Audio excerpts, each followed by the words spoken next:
Naruto এখানে আবার চিৎকার করে করে তিমোজিনকে বোঝানোর চেষ্টা করছিল, ওরা তোমাদের সবাইকে ইউজ করছে। ওই জাহাজের মধ্যে যে বাচ্চারা পড়েছিল ওরা সবাই তোমার বন্ধু ছিল, তুমি ওদের মরতে কিভাবে দিলে? এদিকে বৃদ্ধ তিমোজিনকে জিজ্ঞেস করে তারা ওই পাথরের পিছনে কেন পড়ে আছে, ওটাতে ওরা কি করবে? এন্ড তিমোজিন বলতে শুরু করে তারা ওই স্বর্গ তৈরি করছে। আর তিমোজিন বৃদ্ধকে ওই পাথরটাও দেখিয়ে দেয়। বৃদ্ধ ওটা দেখে চিনতে পারে আর সে একটি শকিং ফ্যাক্ট জানায়, স্টোন অফ গ্যালের কোনো নর্মাল পাথর না, এটা একটা লাইফ এনার্জি। সাকুরা আপু ভাইব দেওয়ার জন্য কাজ করে। আপনি লাইফ এনার্জি মানে কি বলছেন? এন্ড বৃদ্ধ বলে তিমোজিন ওদের বংশের কোনো বাচ্চা হবে যখন তাদের পূর্বপুরুষদের রাজ্যের উপর অ্যাটাক হয়, তাদের লোকরা বিভিন্ন জায়গায় ছড়িয়ে পড়ে আর তিমোজিন হয়তো তাদের কোনো বংশধর হবে। আর সে জানায় শত শত বছর আগে ওদের অ্যানসেস্টাররা একটা স্পেশাল পাথর খুঁজে পেয়েছিল যেটার মধ্যে লাইফ সোর্স ছিল। এন্ড সে তিমোজিনের শৈলী পাথরটা দেখে বলে বাট এই পাথরটা কোনো জীবিত মানুষের ইউজ করতে পারতো না, শুধু যাদের মধ্যে রয়্যাল ব্লাড ছিল ওরাই ইউজ করতে পারতো। যেহেতু তিমোজিন এই পাথরটা ইউজ করতে পারছে তার মানে সে ওদের পূর্বপুরুষদের রাজার বংশের কেউ হবে। এন্ড সে তিমোজিনকে জিজ্ঞেস করে তাদের কাছে কোনো স্পেশাল বই ছিল কিনা যেটা তার বাবা মারা প্রোটেক্ট করতো, বাট তিমোজিন কিছুই বলতে পারে না। বৃদ্ধ আরো বলে একটি লেজেন্ড আছে, শত শত বছর আগে তাদের অ্যানসেস্টাররা এই পাথরটিকে খুঁজে পায় যেটা যে কোনো লাইফ সোর্সকে বাড়াতে পারতো।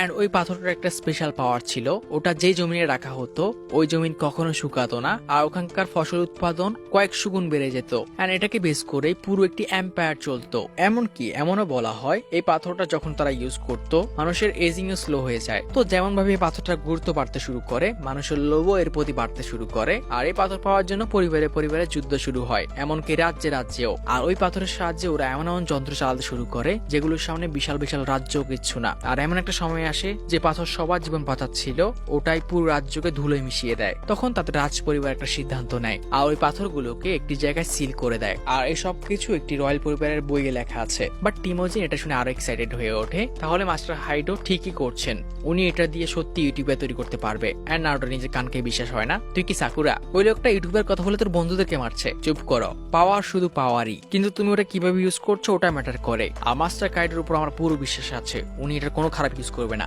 এন্ড সে ওদের স্টোরিটা বলতে শুরু করে, সে নিজের চোখে যুদ্ধ দেখেছে, ওর পুরো পরিবারকে একটা গ্রুপ ধ্বংস করে দিয়েছে, এমনকি তারা একজনকে ছাড়েনি, কিন্তু তখন মাস্টার কাইডো ওর পাশে দাঁড়িয়েছে আর ওদের সবাইকে বাঁচার একটা আশা দিয়েছে। আর এই জন্য ওরা স্বপ্নকে ওরা নিজের স্বপ্ন বানিয়ে নিয়েছে। আর পর মুহূর্তে সে নিজেকে মুক্ত করে ফেলে আর বুড়োকে হস্টেজ বানিয়ে একটি ফ্ল্যাশ মেরে ওখান থেকে পালিয়ে যায়। আর দৃষ্টি ফিরে আসতে সবাই খেয়াল করে তিমোজিন ওই বুড়োকে নিয়ে গিয়েছে। এন্ড এখানে সাকুরা আপু ওই মেয়েটিকে জিজ্ঞেস করে সে জানে কিনা ওই স্টোনের জায়গাটি কোথা। অবভিয়াসলি সে জানে না, কারণ ওটা একটা সিক্রেট, বাট সাকুরা আপুকে জিজ্ঞেস করতে হবে, উনি সাইড ক্যারেক্টার। বাট তখনই শিকামারু আর নারুটো নোটিস করে ওই প্যারেটটি কোথাও যাওয়ার চেষ্টা করছে আর তারা ওটাকে ফলো করতে শুরু করে। এদিকে তিমোজিন শুধু বৃদ্ধকে কিডন্যাপ করেনি, সে একটি বাচ্চাকে হস্টেজ বানিয়েছে যাতে বৃদ্ধকে দিয়ে কাজ করাতে পারে। আর বৃদ্ধ তাকে ওই পাহাড়ের উপর নিয়ে আসে যেখানে তাদের পূর্বপুরুষরা ওই পাথরগুলোকে লুকিয়ে রেখেছে। এদিকে হাইডো তার নিজের উপর কোন একটা এক্সপেরিমেন্ট করে আর ওর অ্যাসিস্ট্যান্টরা বলে কাজ সফল হয়েছে আর তারা কোথাও যাওয়ার কথা বলে। এদিকে ওই প্যারেটটি নারুটো আর শিকামারুকে ওই বৃদ্ধ লোক আর তিমোজিনের কাছে নিয়ে চলে আসে, কিন্তু নারুটো এসে কোথায় লুকিয়ে লুকিয়ে দেখবে,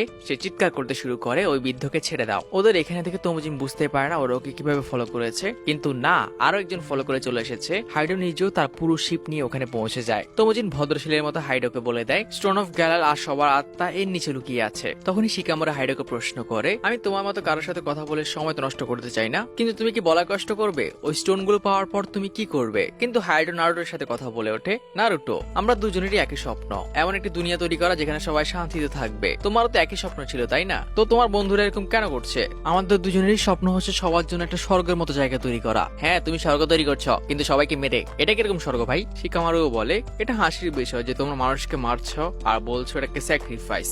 না, এটা শুধু স্যাক্রিফাইস না, এটা নোবেল স্যাক্রিফাইস, আর সবাই নিজের ইচ্ছে এটা করেছে। আর নারুটো স্ন্যাপ ব্যাক করে, তাহলে যাদের তুমি মারছো ওদের জীবন তোমার জন্য কিচ্ছু না, শুধু একটা স্টেপিং স্টোন। এন্ড তখনই তোমো সাকুরাও বলে ওঠে, হ্যাঁ আমরা সবাই ওটা অ্যাকসেপ্ট করে নিয়েছি, আমরা সবাই ওনার স্বপ্নের জন্য নিজের জীবন দিয়ে দেবো, আমার বন্ধুরা ঠিক এমনটাই করেছে। এন্ড নারুটো বন্ধু কথা শুনে আবার ইমোশনাল হয়ে যায়, আমি ছোটবেলা থেকে একা ছিলাম, আমি বন্ধুর মূল্য বুঝি, কিন্তু স্যাক্রিফাইসের নামে তুমি যে তোমার বন্ধুদের জীবন নিয়েছো এর জন্য তোমার একটু রিগ্রেট নেই। এন্ড সে আরো বলে, তুমি যে স্বর্গ তৈরি করছো যদি এটা মানুষের জীবন নিয়ে তৈরি করতে হয় তাহলে এটা তুমি কার জন্য বানাচ্ছ? আর